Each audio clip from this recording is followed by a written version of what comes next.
Hey and welcome. Truthiverse is an audience-supported podcast and an audience-supported Substack as well. You can find me over there on Substack at official Brendan Murphy. And if you enjoy this work, please join the growing body of consciously evolving minds and voyage with us into forgotten and forbidden realms of knowledge. So do hit that like button, share with your fellow seekers, and if you hadn't yet, please do consider becoming a paid subscriber, whether it's over on my Substack or through buying me a coffee right here via the podcast. Also, feel free to check out my private evolutionary accelerator, Evolve Yourself, over at evolveyourself.live for the free masterclass. And of course, I do invite you to join me inside the members-only Truthiversity for all premium content, including part 2 of every podcast. See truthiversity.com for more information. Researching, writing, and podcasting is what I do full-time, so thanks in advance for your support. It does mean a lot to me.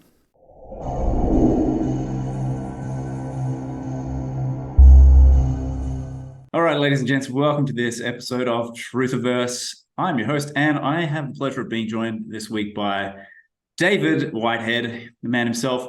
And he is, in case you're not already familiar with his work, he is a podcaster, he's a filmmaker, he is the co-host of Unslaved podcast, known as the Truth Warrior also, and doing a lot of interesting research. Specifically, I wanted to get David on to talk about the occult history of royal families and also secret societies and any other interesting related tangents around that. So without further ado, David, let's dive in, mate. Firstly, maybe, for those who don't know you super well, how did you get into this kind of, what drew your interest into this line of work and research? Well, yeah, it's a good one. And thanks for having me back, Brendan. Always good to be with you. And yeah, this is a big one. There's so many different tangents to go into on this subject. For me, I was just curious. I think it started when I realized that so much of what we're told needs to be reevaluated, that we're sort of pigeonholed into only listening to what we're told at school or through the media or through the, your Sunday school or your parents, and those are where you form your influences that shape your worldview and shape your perception. And when I realized that there's not all of it, but there's a lot of that is now definitely in question, right? As we see world events unfolding, we see the rise of more tyranny happening. We see corruption going on in every institution that you take the time to actually look at. And for me, it was just getting that question out of the way. Well, first of all, where are we? What's going on? And who really runs this place? And what's the real agenda? Like, what is there controlling hands behind political events? Is this a new phenomenon? How far back does this go? And so this is what I tackle on my podcast. It's called Truth Warrior. And it's also some of these questions that we work on the Unslaved podcast, which we've had you on many times. And I do that research with Michael, who's just a guiding light in this research. He's been doing this for many years. And so I interview a lot of different voices, a lot of different minds, trying to get different takes on it and trying to see if this just some kind of boring history lesson on some old snobby royals or some secret orders, or is this relevant? Are these groups at the top, behind our politicians, behind our big institutions, behind some of these mega corporations, behind the military industrial complex or the medical industrial complex, or all these things that people are now starting to become familiar with?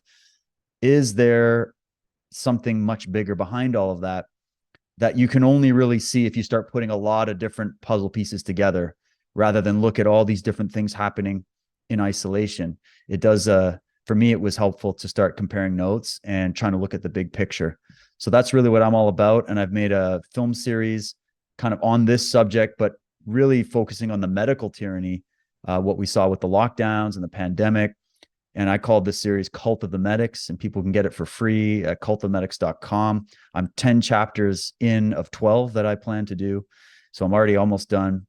I just released chapter 10, and it's very apropos to what we're talking about, Brennan. It's called The Overseers. And at chapter 10, I've kind of gone through 1 to 10 of just all the basics of all the research I've gleaned into these conspiratorial or alternative subjects. And then also now getting to the point where we're saying, okay, who's really running this? What's the real agenda? And I'm not saying I got all the answers, but what I do in that series is kind of give a few different options based on the same data that we can all look at. And I just throw a few theories at people and go, hey, what do you think? What do you think is really behind the scenes? And so, yeah, that's where my research led me. And it was really very unexpected. It was just, you start pulling on one thread and then you get another one and you just keep going. And I followed my curiosity and I followed my my intuition, I guess. And I hope that I've come across the right information. So that's where I sit. Oh, and I think you're muted there, Brendan. Excuse me, I forgot to unmute. It's funny you said you got, it was sort of like unplanned or took you by surprise somewhat, which struck me as kind of odd in a way, because I know you've been, in this world for, quite a while, and kind of like had, Michael Tessarian as your, I don't know, mentor or whatever you want to refer to him as, the guy who's very, very experienced in this realm. So was this, in terms of, what you just outlined, was that what you said? It was unexpected or unplanned. So, where were you at before you took that turn in that direction? Like, if that makes sense. Yeah. No, I know what you mean.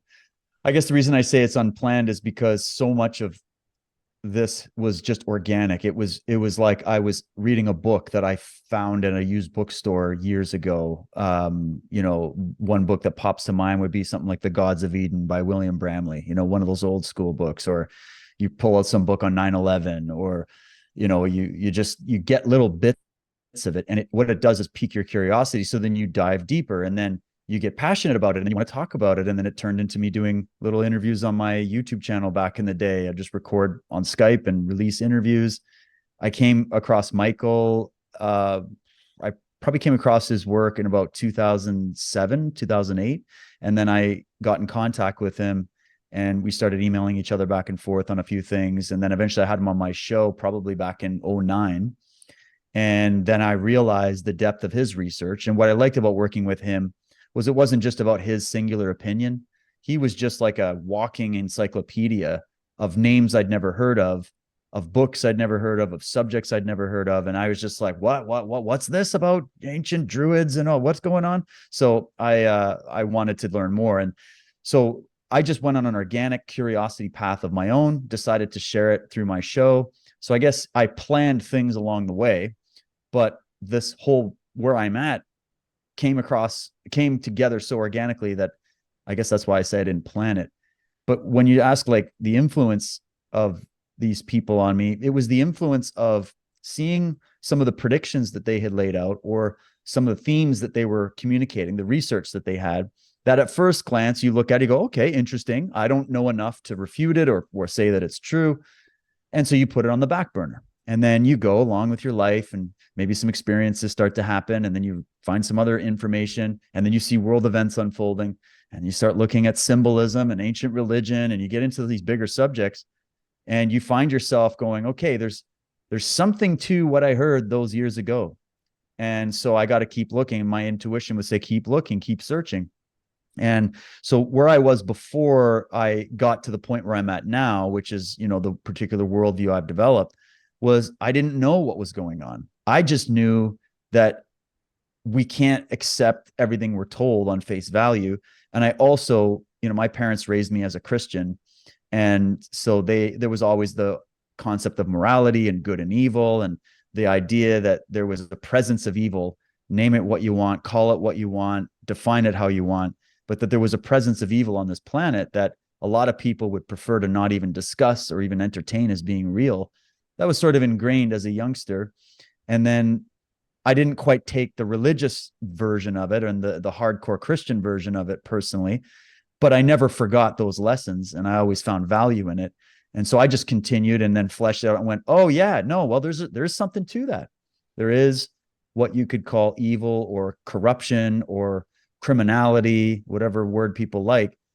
And I guess for me, it was always about, well, just how deep does it go and how prevalent is it? And is this energy, is this this dark side of the human spirit, is it present at the top of our institutions? Are we dealing with that when it comes to the agenda for the world, the agenda for our countries, the agenda for humanity? We're at that point now where we're looking at, what do they want with us? What are they trying to do with us with all this transhumanism and everything? And so I guess it's been quite the journey where I definitely didn't have the knowledge that I have now, but I always had the same questions that I think is what kicked me off, was asking the questions that didn't seem obvious to answer. And that's what I do in my film series, is I start the series off with the exact questions I had that led me to where I'm at.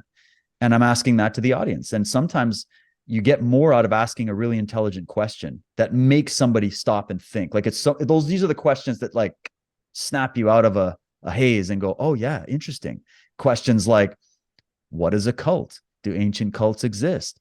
Do cults have anything to do with what goes on behind the scenes of our political world or the corporate world? Is there another layer to this reality?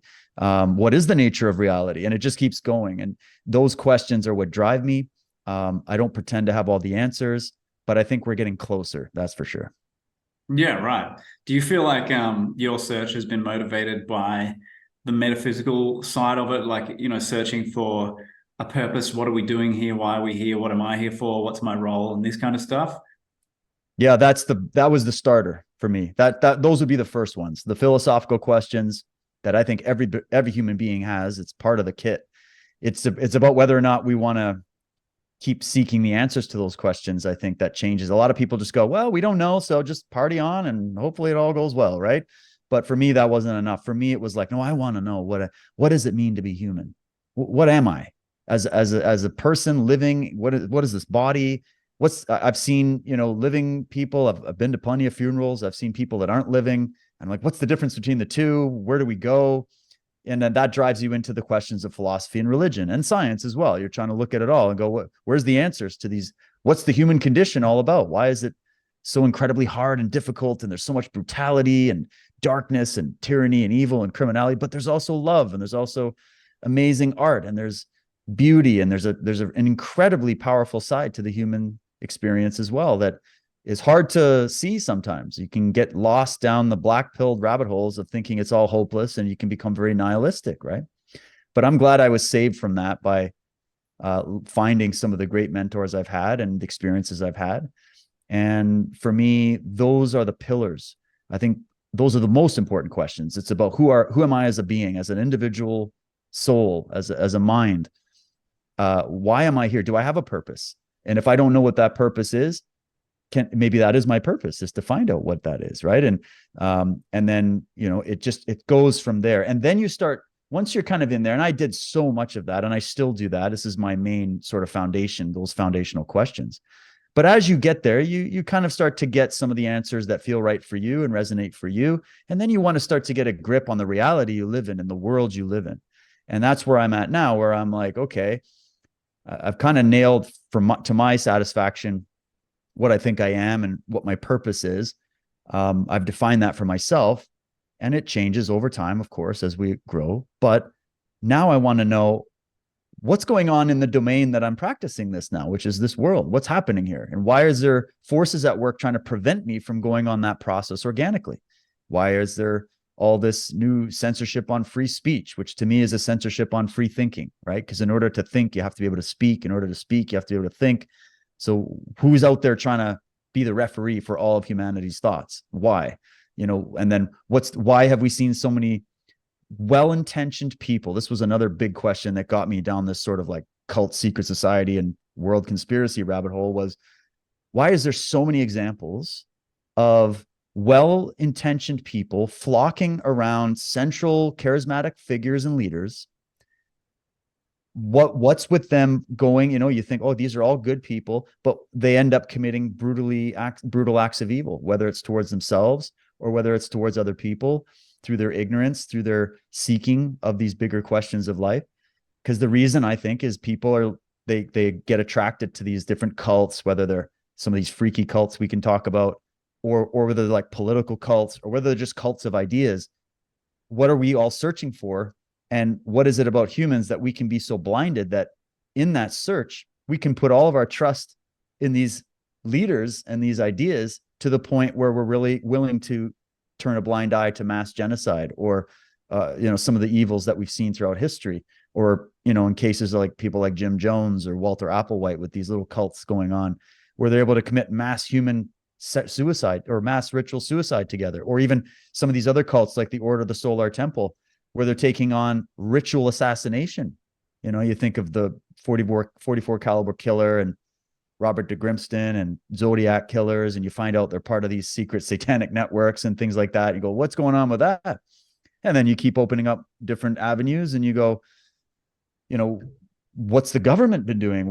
Look at all these political cults of Mao Zedong and Stalin and Hitler and all these guys, and how they got millions of people to follow them right to their graves, and so these became big questions. They became very important. And then obviously in modern times, we look around at the world, we look at what went down during these lockdowns and what they're still trying to do. And we see the rise of this tyranny again, and the rise of this sort of cult-like dynamic that involves both the cult leader and the cult followers. Because I was always like, it's nice to do a psychological profile of a cult leader and why they be motivated to have all these people follow them. But my thing was always like, what's with all the followers? Why are they always signing up for it? It's a relationship, isn't it? We can't just point at these tyrants and these cult leaders. We have to ask, what's our motivation behind it? So that's kind of my trajectory of how I got to these questions. Nice. I like that little outline. So I feel like that leads us into more or less pretty well. I'm going to segue into it anyway. The occult history of royalty, and what's going on there as far as your research is concerned. What's been really interesting to you? Who is involved in these networks of manipulation and control? Public faces, not so well-known people. Maybe what's your jumping off point for this? Well, yeah, that's a big one. When I think royal families, like we can think of royal families, you got the British royal family, originally they're coming from a German lineage, right? Even though they're in the British throne. Then you've got the Dutch royal family. You've got some of these main sort of royal families that we all look at in this community now. The research that I'm doing is that we're linking this back to something called the Black Nobility, which the reason they called the Black Nobility in their day, that was a name given to them, not because they were Black people. It was because of the blackness, the darkness of their deeds that they were named that. And these were basically your royal aristocracy, the corrupted form of it, because there was also many what you would call benign monarchs or despots, the leaders that, they had the best interests of their people in mind, and they actually helped create, the Magna Cartas and some of the freedoms that we know today. And so there were good leaders that we've had throughout history. And that's aside from any argument from libertarian to say, oh, I don't want any rulers or anything like that. Humanity's going through a curve of growth. And along the way, we've had good leaders and bad leaders. And my question was, what made those particular royals in different, and you can go into the East, you can go into the Middle East, you can go all over the world and look at this, why do we see just a constant pattern of corruption? And, this almost like when I think of the royals, and again, we're talking about, the dark side of this, the viewpoint that you start to get from studying the way they acted in history, the way they still act today, their rituals, the symbolism, just the story of that, their own sort of private religions that they're hinting at. They pretend to come from a Catholic background or a Protestant background or whatever, but you really start to see that they sort of have their own little game going on, and they view themselves as separate from the rest of humanity. And they act like that. They not just separate, but also superior. So what's with this belief? And this belief isn't just held by these corrupted leaders and royals. This is held by the people that serve them and get on their knees in front of them, that these are superior. They are our betters. They are our superiors. So something that the bigger question for me isn't just the specifics of, getting into some of these royal families and their obsession with the world of the occult. The fact that they're a part of many of these Masonic orders. Many of them founded their own Masonic orders throughout history, and they've been in and out of these secret societies, or they're going to these hellfire clubs or some of these satanic networks. There's those connections, which are very interesting. But my thing was always, what is it in humans that innately wants to be ruled? Because we can't just solve the riddle of freedom and, why they're taking it away from us without solving the riddle of why we allow it to happen. And maybe there's a part of us that want it to happen, because maybe there's something about freedom itself that truly terrifies us at a deep level. And then that becomes a deep investigation into psychology and all of that. So I guess I go, all right, these royals, and I would put royals up there with any political leaders, or, look at these roundtable groups today, like the UN or these world councils, world banks, they're all sort of in the same area for me, where they're acting as if they get to set the rules of this treehouse called Earth, and we have to go along with it. And it yet, as much as people might sit back and resist it and go, yeah, but I don't want to be ruled by any of these old monarchs. I don't want to be under that rule. But yet we still vote in their analog. We still vote in their servants, and we still fall for the sort of carrot on the stick that's presented to us to get us back into that modality of, yes, I'm just a lowly human. I'm not smart enough to figure out all the problems. So you tell me how to live. You give me the prescription for life. And as long as I'm taken care of and I can have my pizza and beer on the weekends, I'm not going to be doing any resisting. Do whatever you want with the rest of the world. Like, this kind of mentality you start to see. So I guess for me, the curiosity is more, why do we elevate these people to the status of almost being like godlike beings? That whether it's religious leaders like the Pope or any of these people, why do we glorify them to a point to say that they are our betters? We're enforcing that. And I think that's why we get into, that's the interesting subject, is the power that's been achieved historically and presently by, whether we're talking royal families or secret societies or just political movements in general. They didn't just steal it. They didn't just walk in, kick the door down, and take it over. They gained our consent. Yes, it was manufactured. Yes, it was manipulated. I get it. But they gained our consent along the way. And so that just opened me up to a whole other way of thinking about this sort of master slave dynamic that we see happening. And, is it not just the fact that we have people trying to hold power over us, but that we actually voluntarily give it to them? And then the question would be, why is that? And of course, that's just one of those questions that I'm not saying I got the answer, but when you think about it, it gets you going down this track to try to discover what the answer is. Oh, yeah, absolutely. I mean, if someone says to you, master slave relationship, or, Stockholm syndrome or something, what comes to mind for you? Oh my God, master slave relationship. Well, first of all, it happens in your own individual life. So could be with a spouse, could be with someone at your work, could be with your children. Look at the way that so many parents treat their children today. They treat them as lower life forms that don't know what they're doing. And yeah, you're supposed to be a guide and you want to be a teacher, and those children are developing and they do need help. But there's a way to do that doesn't mean acting in a dictatorial manner that our government is acting towards us, right? So it starts on the individual level, and then it starts to move into your community, and then into your country, and then out to the world. And you think, okay, well, maybe there's something in us that's terrified, not necessarily of death. Everybody thinks that's the biggest fear. Maybe we have a fear of life on our own, where we can set our own course and take on the risk and the responsibility that entails, right? So there's the fear of responsibility for your own actions that motivates people to want to give their responsibility to that cult leader, that political tyrant, or that royal figure, or whoever, right? And so this is the game that, when you really get into this for a while, you start to see it's not just about us versus them, or the low guy versus the elite guy, or that it's more to do, it's you against you. And how am I can only ask this from how am I giving my power away to allow for tyranny to continue in my country, or in that relationship, or to see it in this world? And we start with that. You start with you, and then you can expand out to everybody else, and ask the bigger questions. Why does humanity in general, if we free ourselves from one tyranny, why do we jump back in and vote in another one the next day, right away? Like, why can't we just shake the chains of slavery? Why do we keep signing up for it again and again and again, as if we're on some kind of program? And so, yeah, that's where I sit with it. It's one of those questions that it's tough to answer, but I definitely think we can get close to it.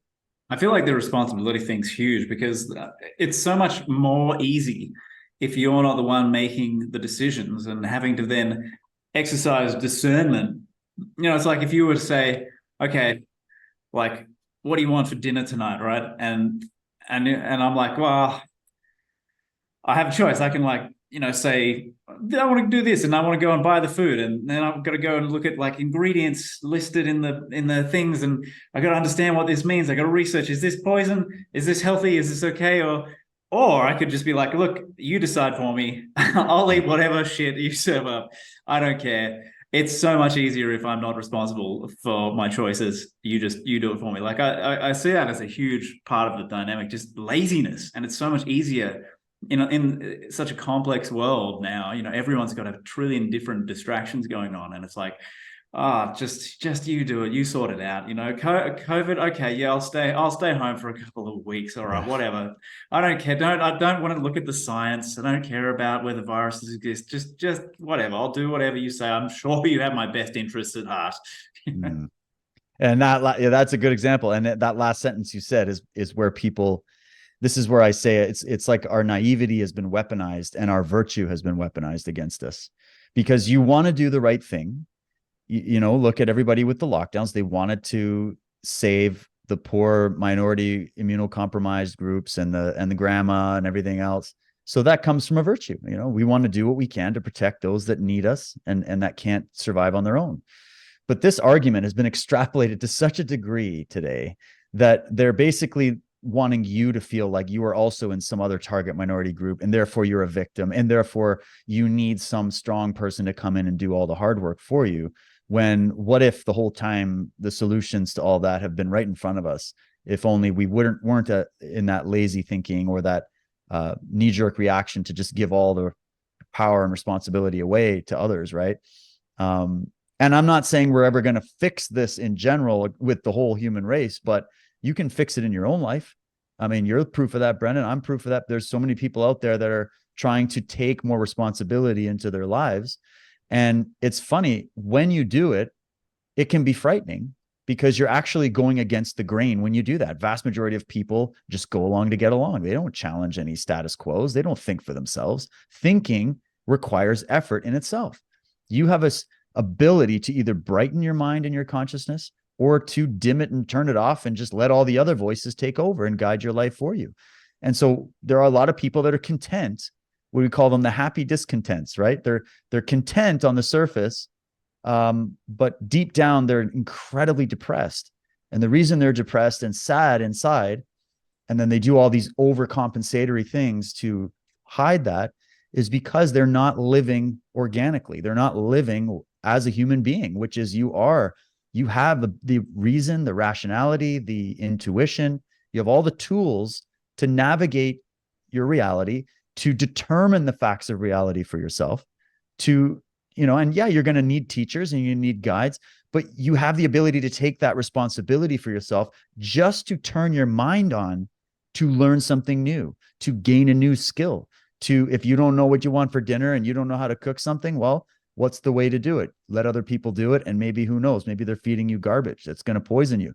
But if you take on the ability to go learn how to cook for yourself and learn how to find healthy ingredients and learn what it is to be healthy, you're going to find really quickly, you don't need these doctors, you don't need these handrails around you as much, because you've taken health into your own hands.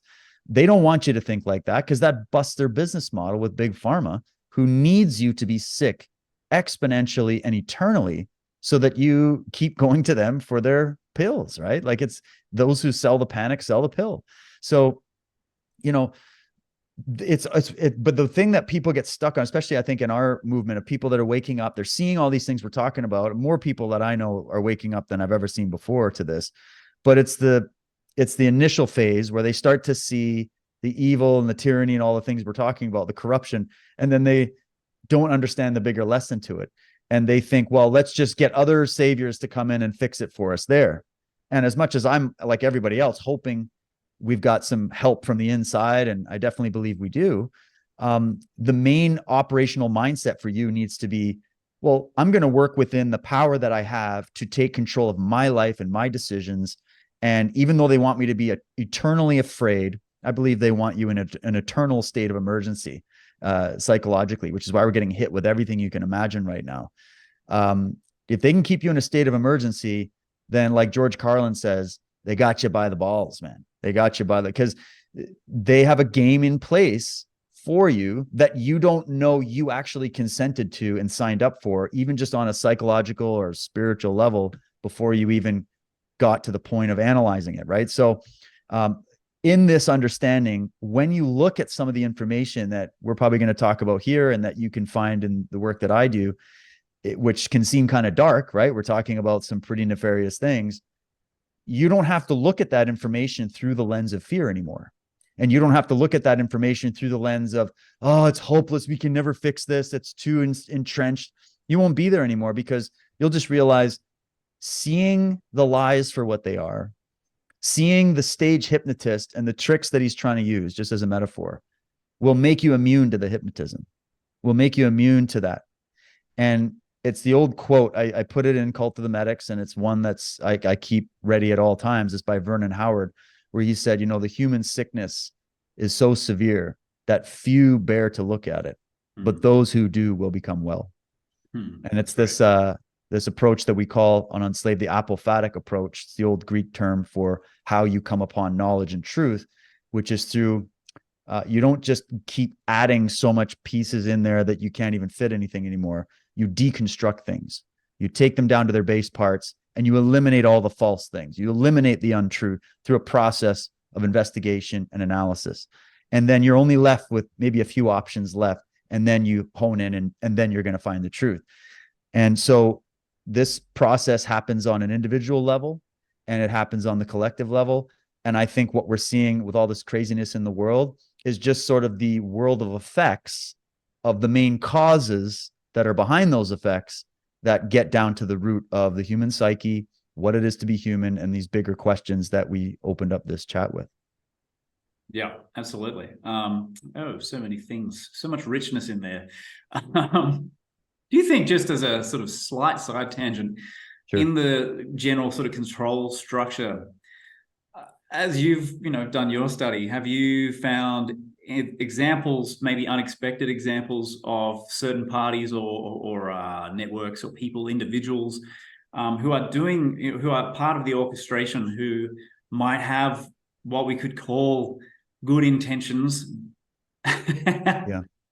Oh yeah, it's a good question. This one I thought about a lot. I'm like, okay, let's just go with the argument that we have a sort of hidden hand at work in the world. Maybe it takes on different faces. Maybe it's made up of competing factions. We can leave all that aside for a sec. Let's just say that right now we can see that there are political agendas being pushed. There's a direction that some people somewhere with a lot of power and money and influence want the world to go. Okay, you got your George Soros foundations, you got these mega billionaires, these huge corporations, and these big governments that all seem to be aligned together around the entire world to bring the world into a particular direction, into a new form of centralized control, right? And that there's different ways that they're trying to bring that about in different sectors and industries. And they're using threats, a variety of different threats, as the excuse to move towards that goalpost of centralized control. Okay. If we just say the age-old game is who can dominate and control all the land, all the wealth, and all the resources. If we just say that's the prize, it's always been the prize, how would they go about doing that? And what if there's been alliances made over time? And what if there's actually people behind your politicians? Because we can't just say it's a bunch of these politicians who can't even walk up a flight of stairs today. Okay. You can't be these guys. There's no way they're that intelligent. But they do seem to be singing from the same song sheet. Like if I listen to the speeches made by Emmanuel Macron and I get them translated in English, and then I listen to Justin Twinkletoes Trudeau's speeches, they sound identical. And then when I see them all hanging out and Justin Trudeau and Gavin Newsom are smacking high fives, and, Joe Biden's, and you start to see these central characters. And these are all people that exist within what I call the public square. And so they're the people the faces and then you can go out of the political level a bit and go, okay, we know about some of these big banks and these BlackRock, Vanguard, finance companies, and we know about, maybe the Club of Rome and the WEF and the UN, and we can get to that level, and the Rockefellers and the whole thing behind that. And then we can go even further than that into some of these more shady, shadowy elite secret societies like the Templars and the Knights Hospitallers and the Vatican and Propaganda Due. And my God, we go forever on that. And you can keep expanding on that. In that, you're going to start to see that whatever's behind it all works in a very compartmentalized fashion. And this is really important. So it's kind of like the old military thing. You're on a need to know basis and you don't need to know. You're a cog in a bigger wheel. You perform your function. You're trained for that one function, and you've got blinders on to all the other functions that everybody else is doing, because it has to be compartmentalized, or otherwise, if everybody involved in that particular strategy of war, for example, knew the entire agenda, too many moving pieces could happen and someone could mess it up for everybody and the whole thing fails. So on a practical level, in a military setup, compartmentalization kind of makes sense. But what if this blueprint of how to run a successful campaign through compartmentalization was also picked up by a bunch of arch criminals who don't have the empathy that maybe you and I have, who have only a singular goal, which is more power, particularly the central control of all the power in the world. And we can get into maybe the motivations as to why, but that's kind of another issue. But they would find that that was a successful way to do it. You need to compartmentalize, because trust me, if humanity had access to the fine print of all these agendas they're being sold with smart cities and transhumanism and great resets and God, we can, vaccines every 5 minutes. If they knew the fine print on that, I'll promise you right now, Brendan, and I'm sure you'll agree, not a single human being would go along with it. Not a single one. If you knew the picture, you would be like, get out of my face with that. I'm not doing that. So how do you get minions? How do you get people that will go into government and do your bidding for you? How do you get, they got to get elected. They got to be, how do you do that? How do you get people in CEO positions? How do you get people in, positions in the media, in Hollywood, to influence the young? How do you get people in the school system? Well, it's something called the long march through the institutions. You take your time and you compartmentalize it. And so this gets to the heart of your question, which is a very important one.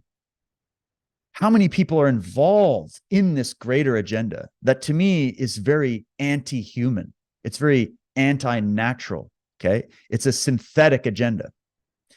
How do you get normal human beings, flesh and blood human beings, how do you get them to buy into your agenda without even maybe knowing all of it?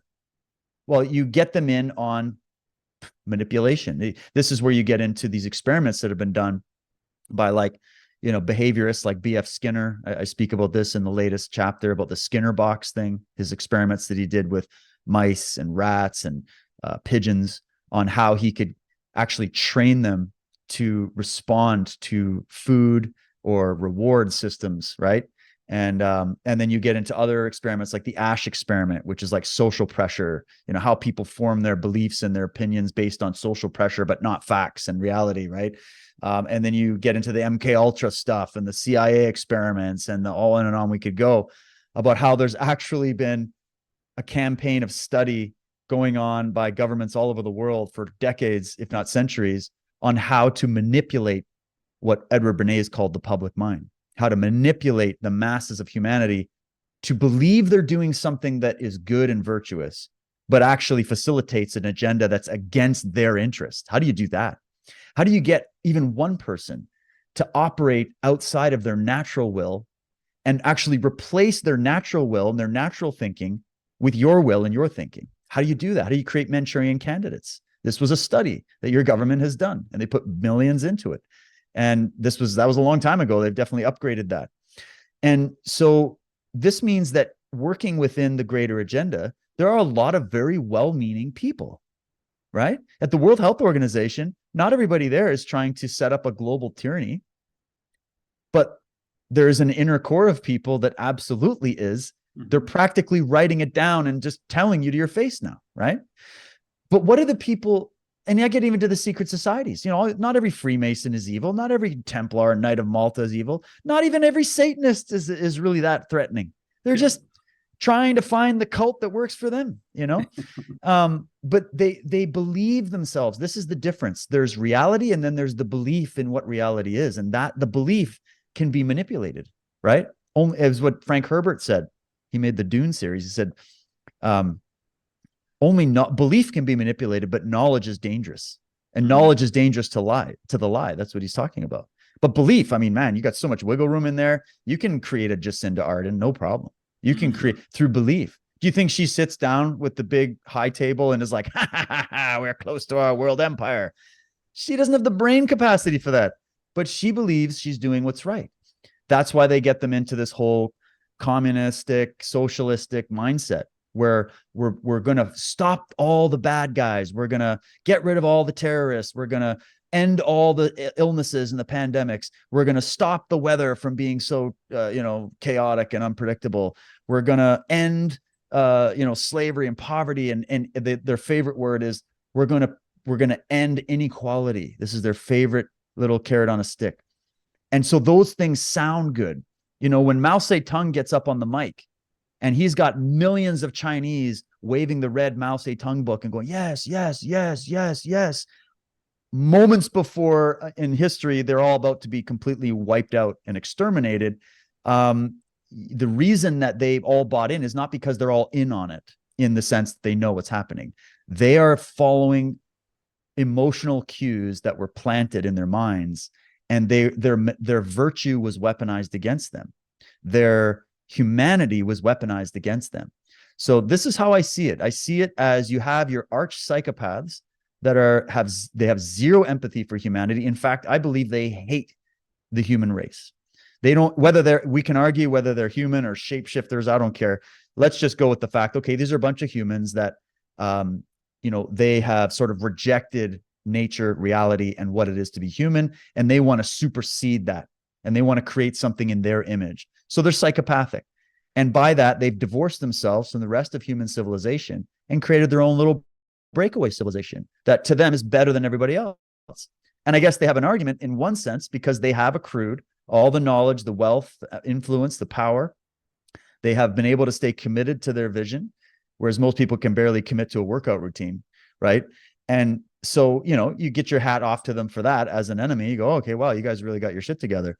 But, what they're doing is profoundly evil because these people have first committed acts of evil towards themselves, which is what destroyed their humanity.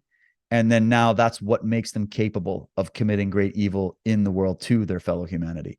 And it's that belief that they are superior that is what enables it.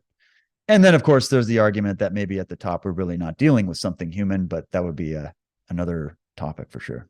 Yeah. And then, you've got to factor in things like the intergenerational Satanism and the trauma that goes into that, the programming, the ritual programming that goes into. So these people are so messed up by the time they're adults, by the time they enter into, the public spotlight, they're long gone as far as the ability to function in a sane, healthy way.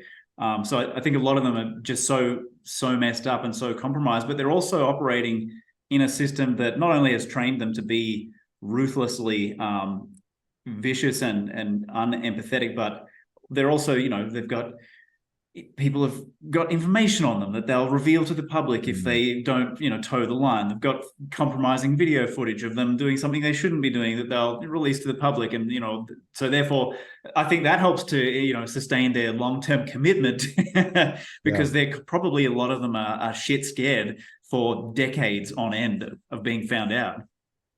Yeah, that's a good way to think of it. And the way I look at that is I think if we're to ask, the people involved in whatever this agenda is, which of them are in the know, at a high level of what the real agenda is, and then which of them are simply blackmailed, as you said, which is the currency of the criminal underworld. So it makes sense that it would be the same currency in the criminal overworld, right?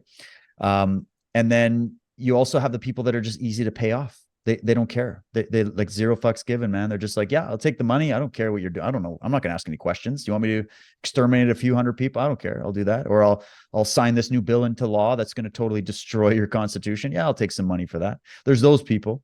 So I think they've got a variety. They would have had to work with this blueprint in order to achieve where they've gotten to, because what they're doing, let's just make it clear, is illegal on the basic legal. Even just forget about getting into the legal system and that rat's nest and how it's been manipulated and taken over. It goes against so much of what we see happening, goes against the laws of your nation, of your country, right? The stuff your government is doing is highly illegal. But they have their little way of justifying it or rewriting the laws so that the average person thinks, no, it's not, they're not breaking any laws. What are you talking about? You know, if they want to force you to get some new jab that Pfizer invented just yesterday, they can totally do that. And we're like, no, it says here, and here that they can't. They're like, no, that's just outdated far right wing conspiracy theory. They're like, no, it's your Charter of Rights, it's your Constitution, and we also got international laws that are supposed to protect your bodily autonomy and all that. And they're like, no, that's just old fogey stuff. We need new laws that are about equality. Like that's what this is where we're at, man.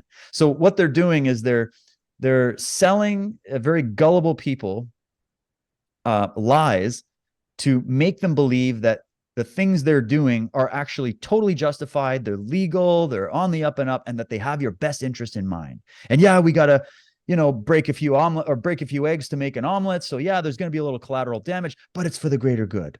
And as long as it's for the greater good, Brendan, we better do it, right? So if I just say everything I want to do in the world, if I want to take over like the top 100 profiting companies in the world, and I don't want to do it by way of merit, I just want to take them over.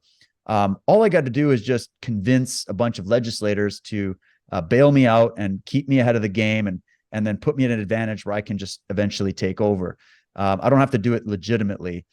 This is the level we're dealing with. But you have to provide the smoke screen that you're doing everything for some kind of greater good. So when the UN is coming in and saying, we want to regulate information on the internet, and that's what Antonio Gutierrez just came out and said this. We want to regulate and get rid of all the hate on the internet. So the UN and our goody two shoes, purple unicorn hearts are going to come in and save the world from hate by basically setting up a global technocracy where we get to dictate to your government, who works for us because they're all in debt. They work for us. They are going to now follow our edicts like they did with the lockdowns. They followed the World Health Organization, which UN, same team. Your laws in your nation don't mean anything anymore. If you have free speech laws, yeah, we don't follow that because that goes against stopping hate, right? So now your average your average person, normie person that doesn't do any research, has no historical framework for these arguments which have been posed before in tyrannical regimes. They're going to look at that and go, well, don't you want to stop hate? And you're like, well, okay, that's a big sticky issue. I don't think you can stop hate. And first of all, getting rid of free speech is not going to stop hate. All it's going to do is put these people into a place where they're pent up and repressed, and then it's going to be even worse. The other side of it would say, let's put them up in neon lights so we know who the real hateful, bigoted people are, which are probably the people working in your government, right? In your media, pretending to be good. And we put them up in neon light, and then people know, oh, I'm going to stay away from that guy. Yeah, I'm going to go and follow someone like Brendan, who's got some love in his heart. I'm going to follow that guy. I'm going to follow this guy. But the government's there to tell you we're fighting hate so that you can say, well, yeah, I don't like all this hate. I'm going to give my right to free speech away I'm going to sacrifice it for the greater good of stopping hate. And we could take every argument. Oh, the new disease that's out, the latest outbreak. So you follow us, World Health Organization, and our doctors and our people. We're the only people on the planet that know what to do. So don't listen to the other doctors that disagree with us, and listen to what we're saying, and you will be saved from disease. Well, what does that sound like? It sounds like the arguments of religion for thousands of years, which have already been refined over and over again. We're going to save your soul in the afterlife and get you in with the big guy if you just put a few coins here, say these rites and rituals, show up and do all the things, never question, and just remain blindly obedient to our edicts. Then people go, oh, that sounds good. I'd rather be on the right side of that, so I'll follow you, right? So I'm giving you this basic formula that you can see in all kinds of different places where they can get you to consent to the tyranny that they're giving you. And the reason you're doing it is because you're afraid inside to actually live free and sovereign. And what's that old Yoda statement? Fear is the path to the dark side. And I think that's what happens. They get you afraid of a boogeyman, or get you thinking you're serving a higher cause for a greater good. And then they can blind you with the light over and over again. They can make you drink Kool-Aid like Jim Jones. They can make you step off the edge of a cliff like some of these freaky cults in Finland or whatever. You can get you to line up for a sterility cancer causing death jab. and do it for your kids. They can get you to sell out your nation. They can get you to do all kinds of things. Sell your business, give all your money to the government that you've worked hard to earn, give them your property. Like it's never going to be enough for these people. Every inch you give, they're going to take a mile. And yet people will keep doing it because they believe themselves to be virtuous. They believe they're doing something good for the world, but belief isn't good enough. Only the truth is good enough. And when they see the truth, I guarantee you, none of those people who are under that hypnosis would sign on for what they're signing on for. But it's got good camouflage, and they're not able to see past that camouflage, and that's the issue. But don't you want to own nothing and be happy, David? I can't wait to own I wouldn't want to own anything anymore. Even my body, my mind, my thoughts. I mean, my God, when Klaus Schwab first said that, the feeling of relief I felt, Brendan, that I no longer have to make a decision about anything. I don't have to feel the weight of responsibility that comes with owning something, especially my personal responsibility. So, man, I was just flooded with relief when I heard that that's what the New World Order was going to be based on. Zero ownership of everything, including my own body. That sounds wonderful. Yeah, you can just feel the sovereignty just draining right out of your veins. It's like Trudeau. He's like, it hits you. It hits you. Remember when he said that about the vaccine? Oh my God. That's how these people are. They're cultists. They're cultists, man. So unhinged. So unhinged. Maybe I'll turn it in the direction of, okay, so in this kind of broader context, how does the royal family or the royal families of interest, how do they connect into this? I mean, we started with the idea of the occult history of them. We can maybe steer in that direction, but how does royalty in general sort of fit in?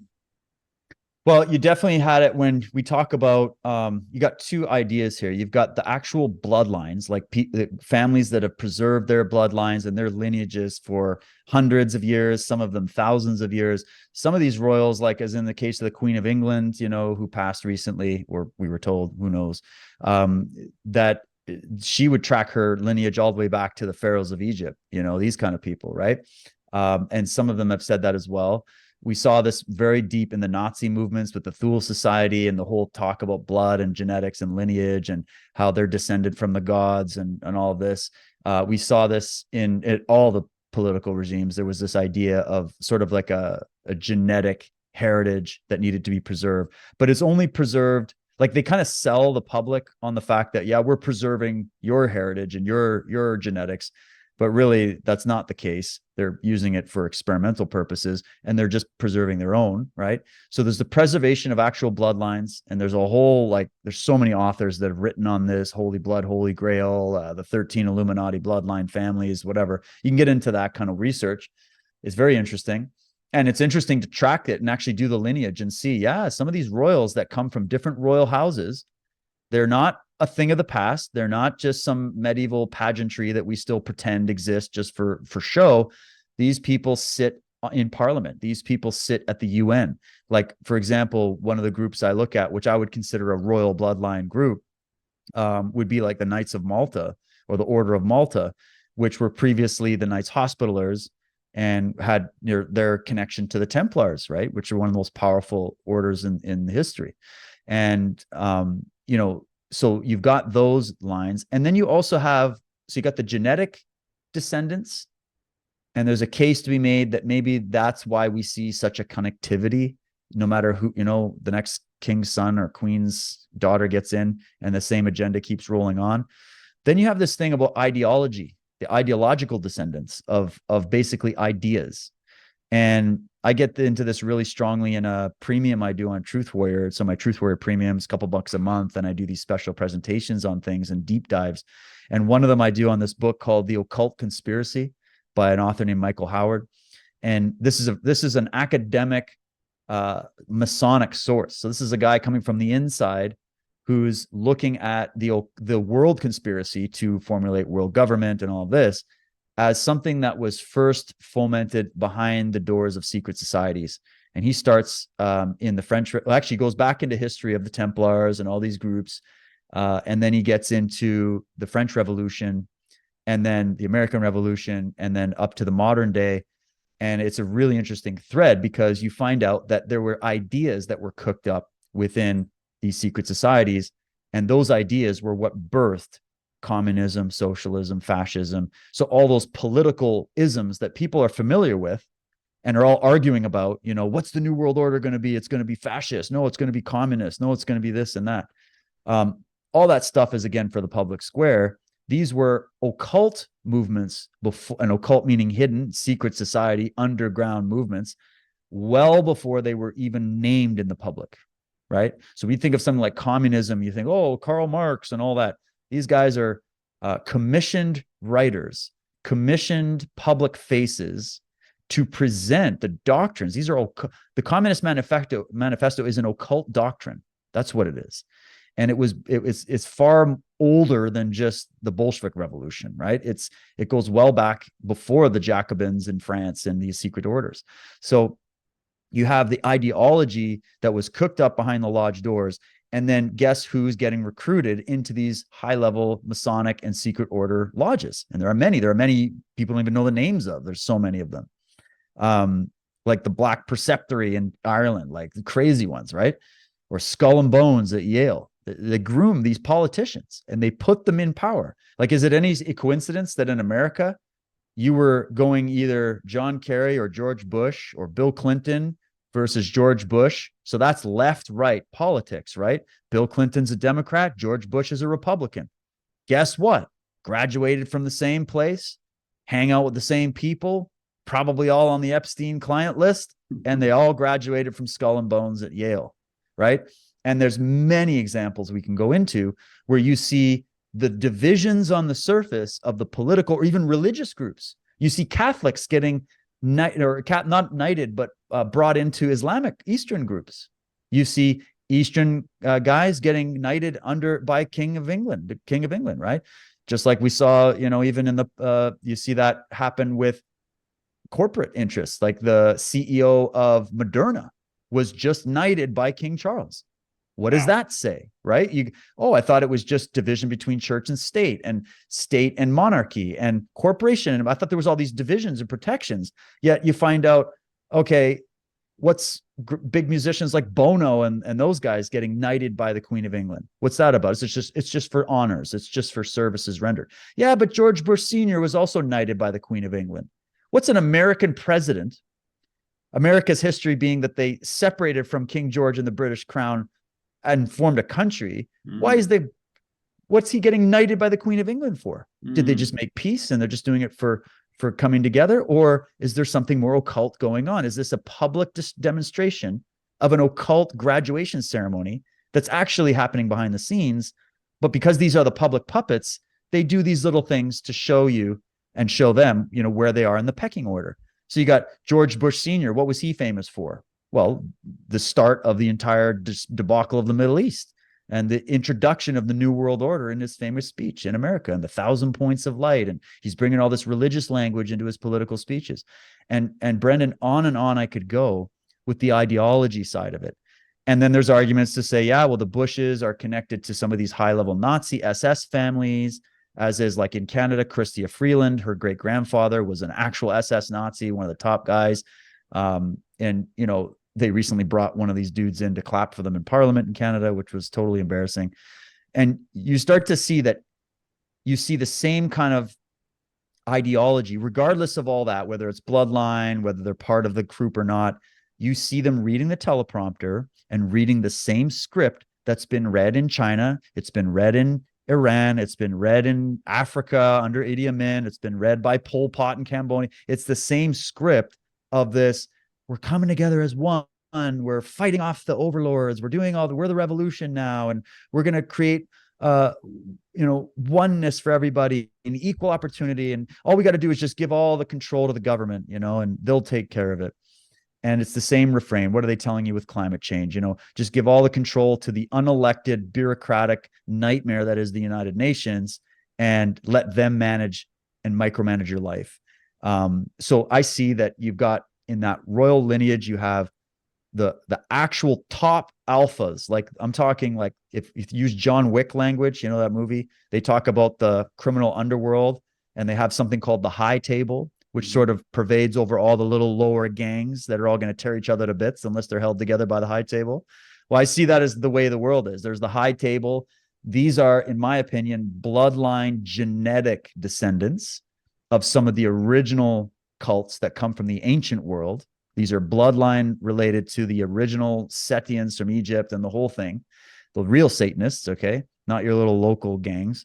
And then down that compartmentalized structure, you'll have the ideological descendants that are just recruited in.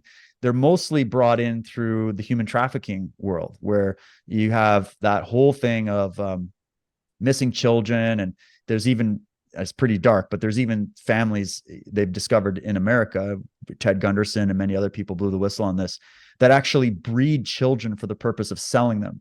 Mm-hmm. And they breed them not just to sell them, but also to basically pass them on to other members of this inner cult that work in Hollywood, that work in the music industry. This is why you watched a lot of these celebrities grow up in front of your eyes. It's not because they just went to America's Got Talent and then got discovered by Simon Cowell and now they're Britney Spears. These kids were born, bred, and raised to be in the positions that they are. They were run through probably these CIA MK Ultra programs to create those connections for them. And they're control puppets. And that's what they are. They're circus animals. They did it in Rome. They did it in Greece. It's so old, it's new. So there's that element of it where imagine you have people creating children or kidnapping orphans from orphanages, which has been known amongst royal family circles, been rumored for decades, if not centuries.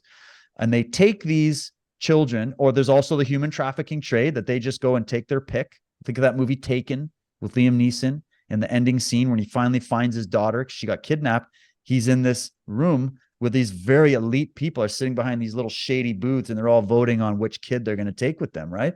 Think of that going on for the purpose, not just for some freaky deaky Friday night action, but for the purpose of raising and grooming future world leaders, future celebrities, future CEOs of big Fortune 500 companies, so that you can put your people in positions of power so that you can control the game.